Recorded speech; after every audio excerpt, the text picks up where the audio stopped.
as far as Umar Johnson with this school, I mean, how long are we going to believe that? Unless y'all know some information that I do not know. Every year he says this is the year that we're going to start the school. We're going to open up the school. I actually have brothers in Delaware, and periodically I say, hey, man, go by the school. Tell me what's up with it. Is it changed? Is it growing? Is it doing that? I get the same answer. There's nothing. Where is the school? How come it hasn't been open yet? Where's the money? You know, because he does it, if you notice, when Dr. Umar Johnson gives updates on this school, it's not from a business standpoint. It's literally him making a video, walking around an abandoned property, a school that isn't open or isn't running and functioning. He's just walking around a building. But I understand what he means. I understand. Now, he's been waiting 10 years. Do you know how long it took us to get the Martin Luther, who was it? Stevie Wonder, man. It took years to get the Martin Luther King presentation presented in D.C. Okay. And, you know, it took, oh, y'all have to raise this kind of money, that kind of money. But I know for all the other monuments, there was never a question. So you also have to realize we're in this country, and he can have those broad ideas. And when you put up great ideas like Dr. Umar on having a school for young men to change our psyche, you got to realize how many people don't want that to happen. I'm gracious, but I'm not content, because I know y'all got a lot more to give me than some $250,000. When Darren Wilson killed Michael Brown, white folks gave him $300,000 in 3 weeks for his defense. And Dr. Umar Johnson is trying to build a state-of-the-art school for black boys that y'all all know I need. And after 6 months, I only got $250,000. Trifling black people. You So it's been 6.5 getting the money, started getting donations. From what I understand, you raised about $750,000, yes? Well said. $750,000. About 20 months ago, you end up purchasing 2 buildings, yes? 4 buildings. 4 buildings, okay. For about 2 schools, 4 buildings. 2 schools, 4 buildings for $400,000. It was more than that. Okay. Well, everybody wants to know, where's the extra money? Where'd the extra money go? And why is it taking so long to open this school? Like people feel like, and I'm not just going to say people feel, because I'm also going to share a story with you as well. Yes, but people feel like, you know, the time that 6 years is just a very long time to be raising money. You know what I mean? And to finally get the buildings that you ended up getting that are in disrepair and all of that. And I think it's the transparency that people are looking for. A lot of people are looking for you to be more transparent. And when they don't see this transparency, it makes them feel, you know, skeptical. Okay. Let me speak to some of that. Yes, please. Okay. Number one, I'm transparent with my donors.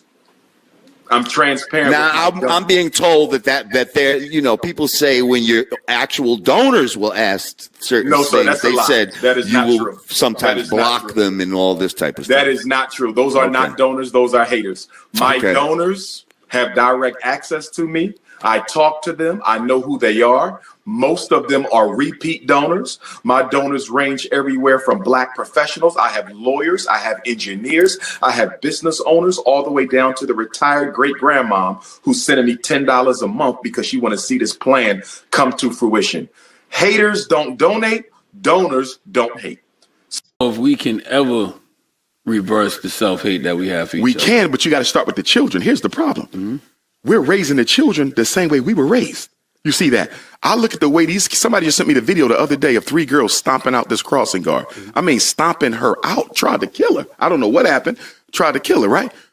Where did the children get that? Where did they get this thing to self-destruct, crash out on each other? They're taught it in their homes. And this is why when I first conceptualized the FDMG Academy, I said I want a residential school. I don't want them to come home. You know why? Because I know the sickness is in the home. This is not in your DNA. It's passed down intergenerationally from grandparent to parent, from parent to child. So if we want a new mindset, if we want a new consciousness, if we want a new program or platform, you have to train the children. There's an African proverb that says, whenever a new black baby is born, that's a message from God that he hasn't given up on African people yet. But until we start doing something with the children differently than what was done with us, nothing will ever change. It starts with the next generation. I see you, the Frederick Douglass Marcus Garvey Academy. Yes, sir. I see you in the building all the time. Yes, sir. And they still saying where the school at. Yeah, they still saying where the school at. Everybody knows where the school yes, sir. is. Yes, sir. And you can't miss it. You just was asking for something. What was you just asking for? Somebody to help us with the floors. With the floors, yeah. We got, so last time I was here, remember, I was still struggling with the HVAC. Remember that? Mm-hmm. So the HVAC is done, plumbing is done, all the systems repaired. Now it's superficials. We got to get the doors done. We got some doors that got to be replaced. We got another layer of paint. So we're going to do one more paint day. And then we got 11 floors where we took the old rugs out. We got to cover them up. Mm-hmm. Right. So, in fact, coming here, one of the good sisters Sister Jennifer out of Trenton, shout out to her and her husband. She has an uncle who does floors. So I'm going to meet with him this weekend and see what type of price he can give. I also met with some other brothers who do floors, and the prices wasn't too bad. You know what I mean? So once we do that last layer of coat and do them floors, we applying for the certificate of occupancy. You think that's going to be hard to get? It could be. Because in talking with some of the businesses in the neighborhood, they're telling me that they've had to wait months before the city came out to do their inspection. Mm-hmm. This is what they saying. I don't know if it's true. Mm-hmm. They say, Doc, you might got to wait a minute. And because you are who you are, they might try to nitpick you too. Mm-hmm. So I'm just going to, hope for the best. You know what I mean? But cautiously understand that because they never thought we would finish, this could be a little bit of a push. I just hope it don't get to the point where I got to have a protest. You follow me? Mm-hmm. I hope it don't get to the point where we got to drag the city into court for discrimination against us because they never thought we would finish and we done.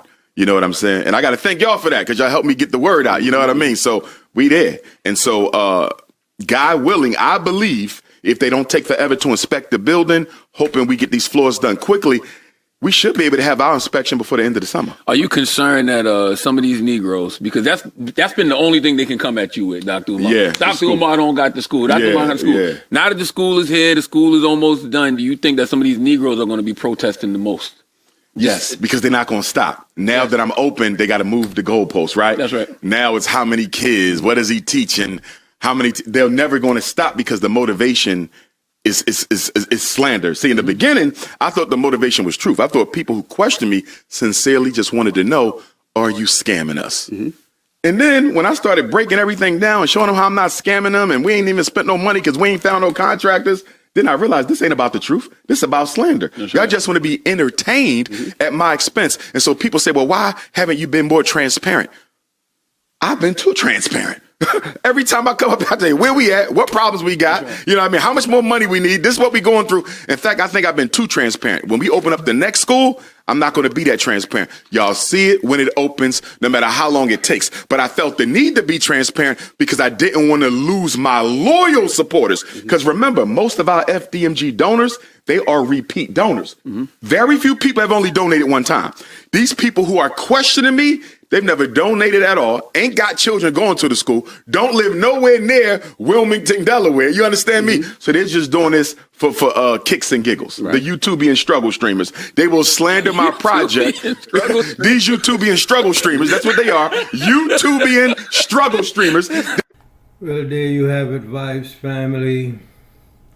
Let me know what you think of this situation right here. I think a lot of things has to do with the no clarity of what's going on with the school, why it's taking so long to be built, what's going on with the money, and a whole lot of different things that leaving people to speculate of what's really going on.